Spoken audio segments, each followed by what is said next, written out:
ಕಾಂಗ್ರೆಸ್ ಪಕ್ಷದಲ್ಲಿದ್ದ ಕೆಲವು ಟೊಳ್ಳುಗಳು ಖಾಲಿ ಆಗಿವೆ ಎಂದು ಕಾಂಗ್ರೆಸ್ ಮುಖಂಡರಾದ ಅದ್ದೆ ಮಂಜುನಾಥ್ ಹೇಳಿಕೆಗೆ ಯಲಹಂಕ ಬಿಜೆಪಿ ಪಕ್ಷದ ದಲಿತ ಮುಖಂಡರು ಆಗ್ರಹ ವ್ಯಕ್ತಪಡಿಸಿದರು.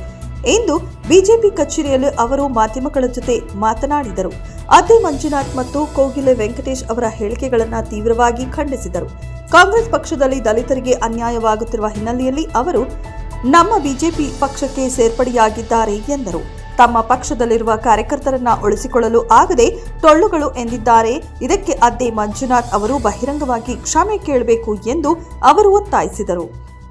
ಕಾಂಗ್ರೆಸ್ನ ತೊರೆದು ನೂರಾರು ಜನ ಯುವಕರು ಬಿಜೆಪಿ ಸೇರ್ಪಡೆ ಕಾರಣ ಏನಂದರೆ, ಯಲಹಂಕ ಕ್ಷೇತ್ರದಲ್ಲಿ ಸ್ವತಂತ್ರ ಬಂದು 70 ವರ್ಷ ಕಳೆದರೂ ಕೂಡ 30-40 ವರ್ಷ ಕೂಡ ಕಾಂಗ್ರೆಸ್ ಸರ್ಕಾರದಲ್ಲಿ ಮಂತ್ರಿಗಳಾದಂಥ ಶಾಸಕರೇ ಈ ಕ್ಷೇತ್ರದಲ್ಲಿ ಹಲವಾರು ಬಾರಿ ಶಾಸಕರಾಗಿದ್ದರು, ಮಂತ್ರಿಗಳಾಗಿದ್ದರು.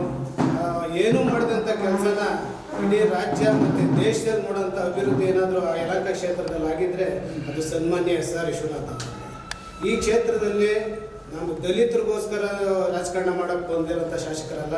ಹಿಂದುಳಿದವರು ಇರ್ಬೋದು, ಮಹಿಳೆಯರು ಇರ್ಬೋದು, ಯುವಕರು ಇರ್ಬೋದು, ಎಲ್ಲ ಸಾಮಾನ್ಯ ಜನವರ್ಗಗಳನ್ನ ಸಮಾನವಾಗಿ ಕಾಣೋಂಥ ಶಾಸಕರು ಯಲಹಂಕ ಕ್ಷೇತ್ರದಲ್ಲಿದ್ದಾರೆ.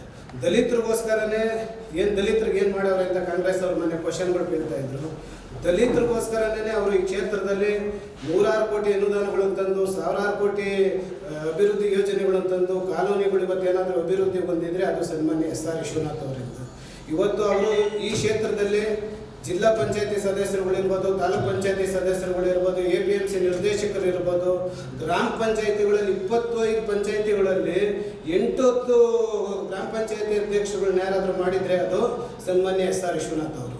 ದಲಿತರ ಗ್ರಾಮ ಪಂಚಾಯತಿ ಸದಸ್ಯರುಗಳನ್ನ ಜನರಲ್ ಬಾಡಿಗಳಲ್ಲೂ ಜನರಲ್ ಕ್ಷೇತ್ರಗಳಲ್ಲೂ ಅಧ್ಯಕ್ಷರು ಮಾಡಿ ಅವ್ರಿಗೆ ಒಂದು ಸ್ಥಾನಮಾನಗಳು ಕೊಟ್ಟು, APMCಗಳಲ್ಲಿರ್ಬೋದು, ಜಿಲ್ಲಾ ಪಂಚಾಯತಿ, ತಾಲೂಕ್ ಪಂಚಾಯತಿಗಳೆಲ್ಲ ನಮ್ಮ ದಲಿತ ಮುಖಂಡರುಗಳು ಕೊಟ್ಟು ಏನು ಅವ್ರು ಕೊಡಬೇಕಾಗೈತೋ ಅದು ಸಾಮಾನ್ಯವಾಗಿ ಎಲ್ಲರಿಗೂ ಕೊಟ್ಟೈತೆ.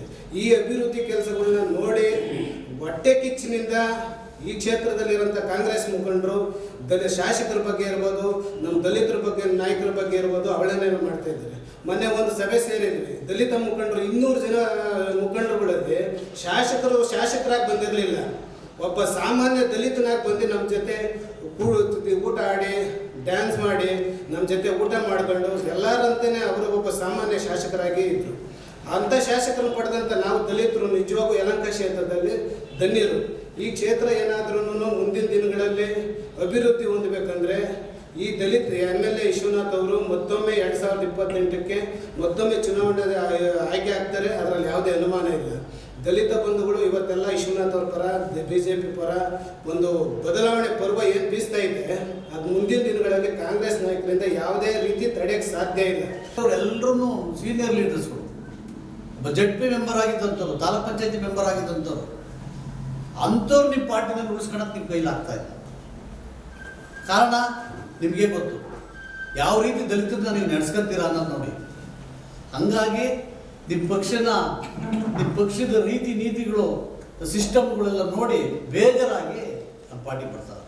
ಎಲ್ಲ ವರ್ಗದವರನ್ನು ಸರಿಸಮಾನ ತಗೊಂಡವ್ರು. ಅವರು ಒಂದೇ ಸಮಾಜಕ್ಕೆ ಅವ್ರು ಪ್ರಾಧಾನ್ಯತೆ ಕೊಡ್ತಾ ಇಲ್ಲ, ಸಬರಿ ಸಮಾನವಾಗಿ ದಲಿತರ ಪ್ರಾಧಾನ್ಯತೆ ನೋಡಿ. ನನಗೆ ಜಿಲ್ಲಾ ಪಂಚಾಯತಿ ಟಿಕೆಟ್ ಕೊಟ್ಟರು ಅಂತದಕ್ಕೆ ನಾನು ಹೇಳ್ತಾ ಇಲ್ಲ. ಎಲ್ರಿಗೂ ತಾಲೂಕ್ ಪಂಚಾಯತಿ ಆಗ್ಬೋದು, ಜಿಲ್ಲಾ ಪಂಚಾಯತಿ ಆಗ್ಬೋದು, ಜನಸಂಖ್ಯೆಗೆ ಅನುಗುಣವಾಗಿ ಏನು ಒಳ ಮೀಸಲಾತಿ ಇದೆ ಅದನ್ನು ಅರ್ಥ ಮಾಡಿಕೊಂಡು ಆ ರೀತಿಯಲ್ಲಿ ಜನಸಂಖ್ಯೆ ಎಲ್ಲೆಲ್ಲಿದೆ ಆ ರೀತಿಯಲ್ಲಿ ಅವರು ಮೀಸಲಾತಿ ಕೊಟ್ಕೊಂಡು ಹೋಗ್ತಾರೆ. ಒಳ ಮೀಸಲಾತಿ ವಿಚಾರ ತಗೊಂಡ್ರೆ ನೀವು ಮಾಡಿದ್ದೇನು? ಕಾಂಗ್ರೆಸ್ನವ್ರು ಮಾಡಿದ್ದೇನು? ದಲಿತರು ಶಾಶ್ವತ ಓಟ್ ತಗೊಂಡ್ರ 60-70 ವರ್ಷ ಆಳಿದ್ರ ದಲಿತರು ಮಾಡಿದ್ದಾದ್ರು ಏನು? ಒಳ ಮೀಸಲಾತಿದ್ದು ನರೇಂದ್ರ ಮೋದಿಜಿಯವರು ಹೈದರಾಬಾದ್ ಕಾರ್ಯಕ್ರಮದಲ್ಲಿ ಮುಗಿಸ್ಕೊಂಡು ಕೋರ್ಟಲ್ಲಿ 5 ಬೆಂಚು ಇದು ಮಾಡಿಸಿ 7 ಬೆಂಚಸ್ ಮಾಡಿಸಿ ಅಲ್ಲಿ ಕೋರ್ಟ್ ಆದೇಶ ಮಾಡಿದ್ದಾದ್ಮೇಲೆ ನೀವು ಅದನ್ನು ಇಂಪ್ಲಿಮೆಂಟ್ ಮಾಡೋಕ್ಕೆ ಇನ್ನೂ ಆಗಿಲ್ಲ. ನಿಮ್ಮಿಂದ ಮಾಡ್ತೀವಿ ಅಂತ ಹೇಳಿದ್ರೆ ಕ್ಯಾಬಿನೆಟ್ ಡಿಸಿಷನ್ ಆಯಿತು, ಎಲ್ಲ ಆಯಿತು, ಇನ್ನೂ ಇಂಪ್ಲಿಮೆಂಟ್ ಮಾಡೋಕ್ಕಾಗಿಲ್ಲ. ನಿಮ್ಮ ಯೋಗ್ಯತೆ ದಲಿತರು ಬೇಕಾ ನಿಮಗೆ? ದಲಿತರು ಇವತ್ತೆಲ್ಲ ನಾಳೆ ದಲಿತರು ನಿಮ್ಮನ್ನು ಈಗಾಗಲೇ ಸೆಂಟ್ರಲಲ್ಲಿ ಭಾರತ ಸರ್ಕಾರ ಸೆಂಟ್ರಲ್ ಗೌರ್ಮೆಂಟಲ್ಲಿ ಹೊತ್ತು ಉಗಿದು ದಲಿತರು ನಿಮಗೆ ದೂರ ಇಟ್ಟಿದ್ದಾರೆ. ವಿಶ್ವನಾಥ್ ಅವರು ಇವತ್ತು ಯಾವ ಮಟ್ಟದಲ್ಲಿದ್ದಾರೆ ಅಂತಂದರೆ, ಈ ರಾಜ್ಯಗಳ ಮುಖ್ಯಮಂತ್ರಿನೇ ಹೇಳ್ತಾವ್ರೆ, ನೀನು ಪಕ್ಷಾತೀತದ ರಾಜಕಾರಣಿ, ನೀನು MLA ಆಗಿ ಇಷ್ಟು ಸಾಧನೆಗಳು ಮಾಡಿದ್ಯಾ, ಮಂತ್ರಿ ಆದ್ರೆ ಇನ್ನೆಷ್ಟು ಜನಪರ ಕೆಲಸ ಮಾಡ್ಬೋದು ಅಂತೇಳಿ ಇಂದಿನ ಪಕ್ಷದಾಗ ಅವರು ನಮ್ಮ BJP ಪಕ್ಷದಾಗಿರ್ತಕ್ಕಂಥ ಮುಖ್ಯಮಂತ್ರಿನೂ ಹೇಳಿದ್ದಾರೆ, ವಿರೋಧ ಪಕ್ಷದಲ್ಲಿ ಸಿದ್ದರಾಮಯ್ಯ ಆಳ್ತಾ ಇರೋ ಅವರು ಇಲ್ಲಿ ಯಲಹಂಕದಲ್ಲಿ ಬಾಬಾ ಸಾಹೇಬ್ ಅಂಬೇಡ್ಕರ್ ಅವರ ಪ್ರತಿಮೆ ಅನಾವರಣ ಮಾಡಕ್ಕೆ ಬಂದಾಗ ಅವ್ರದೇ ಸಂಪುಟ ಸಹೋದ್ಯೋಗಿಗಳು ಎದುರು ಮಾತಾಡಿದ್ದಾರೆ. ಇಂಥ ಅಭಿವೃದ್ಧಿ ಕೆಲಸ ಮಾಡ್ತಾ ಇರ್ತಕ್ಕಂಥ ಏಕೈಕ ವ್ಯಕ್ತಿ ಇವತ್ತೇನಾದರೂ ಯಲಹಂಕ ಇತಿಹಾಸದಲ್ಲಿ ಇತರ ದಾಖಲೆ ಆಗಿರ್ತಕ್ಕಂಥ ಕೆಲಸ ಮಾಡಿದ್ದಾರೆ. ಅಂಬೇಡ್ಕರ್ ಭವನ ಆಗ್ಬೋದು, ಅಂಬೇಡ್ಕರ್ ಪುತ್ಥಳಿ ಆಗ್ಬೋದು, ಮಿನಿ ವಿಧಾನಸೌಧ ಆಗ್ಬೋದು, ಎಲ್ಲ ಗ್ರಾಮದಲ್ಲೂ ಮೂಲಭೂತ ಸೌಕರ್ಯಗಳಾಗ್ಬೋದು, ಪ್ರತಿಯೊಂದು ಅವರು ಬೆಳಗ್ಗೆ ಎದ್ದ ತಕ್ಷಣ ಅವರ ಚಲನಶೀಲನೆ ಬೇರೆ ಇರ್ತದೆ. ಅವರು ಅಷ್ಟು ನಾಗಾಲೋಟದಲ್ಲಿ ಅಭಿವೃದ್ಧಿ ಕೆಲಸ ಮಾಡ್ತಾ ಇದ್ದಾರೆ. ಆದ್ದರಿಂದ ಯಾವುದಾದ್ರೂ ಆಪಾದನೆ ಮಾಡಂಗಿದ್ರೆ ಗುರುತರವಾಗಿ ಮಾಡಬೇಕು, ಇಲ್ಲ ಅಂದ್ರೆ ಮಾಡಬಾರ್ದು ಅಂತ ಈ ಸಂದರ್ಭದಲ್ಲಿ ನಾನು ಹೇಳಕ್ಕೆ ಇಚ್ಛೆಪಡ್ತೀನಿ. ನಿಷ್ಠಾವಂತ ಕಾರ್ಯಕರ್ತನ ಕಳ್ಕೊಂಡಾಗ ಅವ್ರು ಕೇಳ್ಬೋದಾಯ್ತು, ಯಾಕಪ್ಪ ಪಿಳ್ಳಿ ನೀನು ನಮ್ಮ ಪಾರ್ಟಿ ಬಿಟ್ಟು ಹೋಗ್ತಾ ಇದೆಯಾ, ನನ್ನ ಜೊತೆಗಿರ್ಬಾ, ನಾನು ನಿಮ್ಮ ನಾಯಕನಾಗಿ ಬಂದಿದ್ದೀನಿ, ನಾನು ಪತ್ರಿಕಾ ಧರ್ಮದಲ್ಲಿದ್ದೆ, ಇವಾಗ ನಾನು ರಾಜಕಾರಣಕ್ಕೆ ಸಕ್ರಿಯವಾಗಿ ಪಾಲ್ಗೊಂಡಿದ್ದೀನಿ, ನಿಮ್ಮ ಜೊತೆ ನಾನು ಇರ್ತೀನಿ ಬಾಪ ಅಂತ ಒಂದು ಫೋನ್ ಮಾಡಿ ನಮ್ಗೆ ಕರೆಯೋದಾಗಿತ್ತಲ್ಲ, ಇಲ್ಲ ನಮ್ಮನ್ನು ಭೇಟಿಯಾಗಿ ಮಾತಾಡ್ಬೋದಾಗಿತ್ತಲ್ಲ. ನಾವು ಭಾಳ ನಿಕಟವಾದ ಸಂಪರ್ಕದಲ್ಲಿದ್ದವರು. ಇವತ್ತು ನಮ್ಮನ್ನ ಯಾಕೆ ತೇಜೋವಧೆ ಮಾಡ್ತಾ ಇದ್ದೀರಾ? ನಾವು ಯಾವುದೋ ಒಂದು ಪಾರ್ಟಿಗೆ ಹೋಗಿ ಈ ಭಾರತೀಯ ಜನತಾ ಪಾರ್ಟಿಯ ನಮ್ಮ SR ವಿಶ್ವನಾಥ್ ಅವರು ಭಾಳ ನಮ್ಮ ಕಾಲೋನಿಗಳಿಗಾಗಿರ್ಬೋದು, ಇಡೀ ನಮ್ಮ ಕ್ಷೇತ್ರದಲ್ಲಿ ಎಲ್ಲ ದಲಿತರಿಗೆ ಒಳ್ಳೆ ಕೆಲಸ ಮಾಡಿಕೊಡ್ತಾ ಇದ್ದಾರೆ. ಒಳ್ಳೆ ಕೆಲಸ ಆಗಿದೆ. ಇವತ್ತು ನಮ್ಮ ರಸ್ತೆಗಳು ಡಾಬಾರಿ ಕಡೆ ನೋಡ್ಬಿಟ್ರೆ ನೀವು ನಮ್ಮ ಹಳ್ಳಿಗಳಲ್ಲಿ ಬಂದು ನಮ್ಮ ಕಾಲೋನಿಗಳಲ್ಲಿ ನೋಡ್ರಿ, ಹಿಂದೆ ಹೆಂಗಿತ್ತು ಇವಾಗ ಹೆಂಗಿದೆ ಅಂತ. ನಮ್ಮ ಆರ್ಸನದಲ್ಲಿ ಬನ್ನಿ, ಒಂದೇ ಒಂದು ಯಾವುದನ್ನ ಒಂದು ಗುಂಡಿ ತೋರಿಸ್ಬಿಡಿ ನೋಡೋಣ. ಅಷ್ಟು ನಮ್ಮದು 60 ಅಡಿ ರೋಡ್ ಇದೆ. ಅಂಥ ದೊಡ್ಡ ರೋಡ್ಗೆ ಅಷ್ಟಲ್ಲ ಲಪತ್ರಲ್ಲಿ ಅನುದಾನ ಅಂತ ನಾವು ವಿರೋಧ ಪಕ್ಷದಾಗಿದ್ವಿ. ಅವಾಗ ನಾವು ಕಾಂಗ್ರೆಸ್ನಲ್ಲಿದ್ವಿ. ಆದರೆ ಆ ರೋಡ್ ಮಾಡೋಕ್ಕೆ ಪಾಪ ನಮ್ಮ ನಾಯಕರುಗಳೆಲ್ಲ ಕೆಲವರು, ನಮ್ಮ ಚಲಪತಿ ಮೇಷ್ಟ್ರು ಮತ್ತು ನಮ್ಮ ಕೃಷ್ಣಪ್ಪನವರು, ಆಮೇಲೆ ನಮ್ಮ ವೆಂಕಟೇಶಣ್ಣವರು ಜಿಲ್ಲಾ ಪಂಚಾಯತಿ, ಇವರೆಲ್ಲ ಬಂದು ಏನೋ ಬಾಧೆ ಬಿದ್ದು ಯಜಮಾನರ ಕೈ ಕಾಲು ಹಿಡಿದು ಹಾಕಿಸಿದ್ರು. ಅದೆಲ್ಲ ಅವರು ಎಷ್ಟು ಒಳ್ಳೆತನ ಕೆಲಸ ಮಾಡಿದ್ದಾರೆ ನಮ್ಮ ವಿಶ್ವನಾಥ್ ಸಾಹೇಬರು. ಯಾಕೆ ವಿಶ್ವನಾಥ್ ಸಾಹೇಬ್ರ ಬಗ್ಗೆ ಅವೇಳವಾಗಿ ಮಾತಾಡ್ತೀರಾ? ಯಾಕೆ ಟೀಕೆ ಮಾಡ್ತಾವ್ರು ಅಂದರೆ, ನಮ್ಮನ್ನು ಎಲ್ಲ BJPಗೆ ಹೋಗ್ಬಿಟ್ರು ಅಲ್ಮಾರಿಗಿರು ಅಂತೇಳಿ ಅವ್ರು ಹಿಡ್ಕೊಳಕ್ಕೆ ಆಗ್ತಾ ಇಲ್ಲ. ಅವ್ರಿಗೆ ಶಕ್ತಿನೂ ಇಲ್ಲ. ಆ ಶಕ್ತಿ ಇಲ್ಲದಿದ್ದಕ್ಕೆ ಅವರು ಎಲ್ಲ ನಮ್ಮನ್ನು ಟೀಕೆ ಮಾಡ್ತಾರೆ.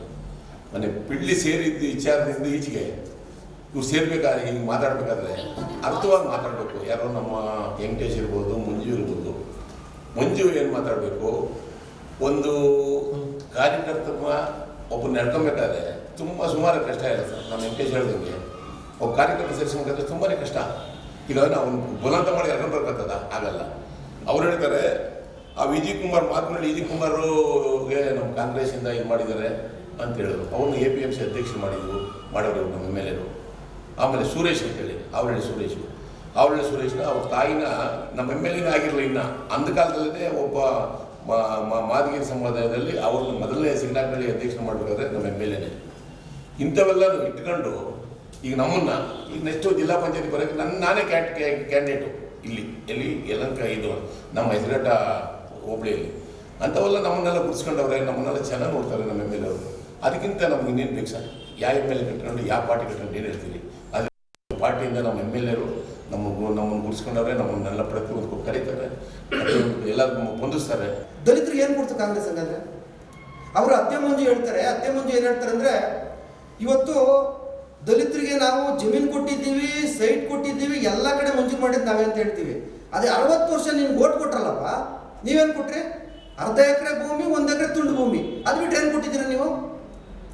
ಹಾಗಾಗಿ ಏನಾಗಿದೆ ಇವತ್ತಿನ ದಿವಸ ಎಲ್ಲ ದಲಿತರು ಜಾಗೃತರಾಗಿ ಇವತ್ತಿನ ದಿವಸ ಕಾಂಗ್ರೆಸ್ ಆಗಿದ್ರೆ ನಮ್ಗೆ ಉದ್ಧಾರ ಆಗಲ್ಲ, ಕಾಂಗ್ರೆಸ್ ಆಗಿದ್ರೆ ನಾವು ಬಡತನ ಹೋಗಲ್ಲ ಅಂತ ಹೇಳಿ ಬಾಬಾ ಸಾಹೇಬ್ ಅಂಬೇಡ್ಕರ್ ಅವರು 1948ರಲ್ಲಿ ಲಕ್ನೋದಲ್ಲಿ ಏಪ್ರಿಲ್ 25ನೇ ತಾರೀಕು ಒಂದು ಮಾತು ಹೇಳ್ತಾರೆ, ಕಾಂಗ್ರೆಸ್ಸು ಉರಿತಕ್ಕಂಥ ಮನೆ, ಆ ಮನೆಗೆ ದಲಿತರು ಏನಾದರೂ ಹೋದ್ರೆ ಸುಟ್ಟು ಬರ್ನಾಗ್ತೀರಾ ಅಂತ. ಸುಟ್ಟು ಬರ್ನಾಗ್ತೀರಾ ಅಂದ್ರೆ ಏನರ್ಥ?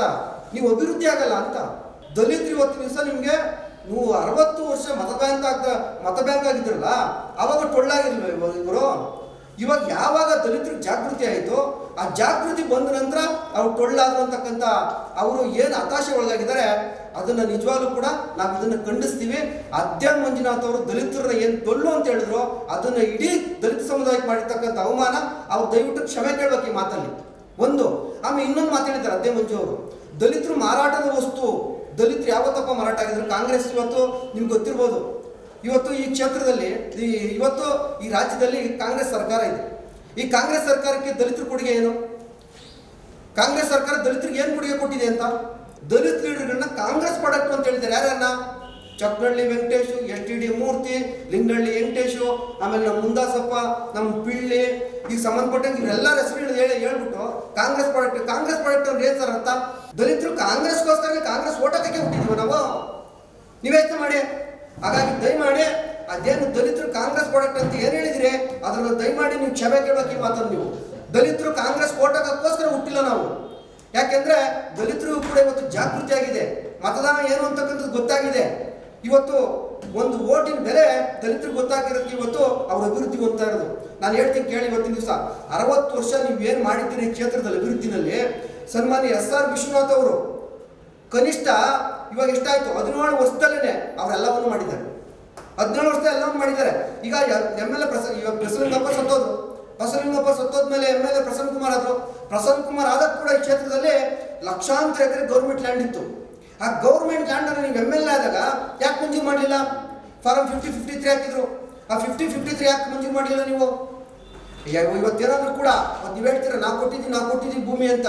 ಆ ಭೂಮಿ ಏನಾದರೂ ಕೊಟ್ಟಿದ್ರೆ ಅದು 1972ರಿಂದ 80 ತನಕ ಏನು ಈ ರಾಜ್ಯದಲ್ಲಿ ದೇವರಾಜ ಅರಸು ಅವರು ಮುಖ್ಯಮಂತ್ರಿ ಆಗಿದ್ದಾಗ, ಆ ಮುಖ್ಯಮಂತ್ರಿ ಆದ ಸಂದರ್ಭದಲ್ಲಿ ಉಳುವಮನೆ ಭೂಮಿ ಒಡೆಯ ಬಂದಾಗ ಅಲ್ಪ ಸ್ವಲ್ಪ ಜಮೀನನ್ನು ತುಂಡು ಭೂಮಿಯನ್ನು ದಲಿತರಿಗೆ ಕೊಟ್ಟಿರ್ತಕ್ಕಂಥದ್ದು, ಅದು ನಿಮ್ಮಿಂದ ಕೊಟ್ಟಿರ್ತಕ್ಕಂಥದ್ದಲ್ಲ. ಅದನ್ನು ನೀವು ಗಮನದಲ್ಲಿ ಇಟ್ಕೊಬೇಕು. ಅಧ್ಯಯ ಮಂಜು ಅವರೇ, ನಿಮ್ಗೆ ಅಧ್ಯಯನದ ಕೊರತೆ ಇದೆ, ದಯಮಾಡಿ ಅಧ್ಯಯನ ಮಾಡಿ. ವರದಿ ಸತ್ಯಪ್ರಕಾಶ್ ಪ್ರಜ್ವಲ್.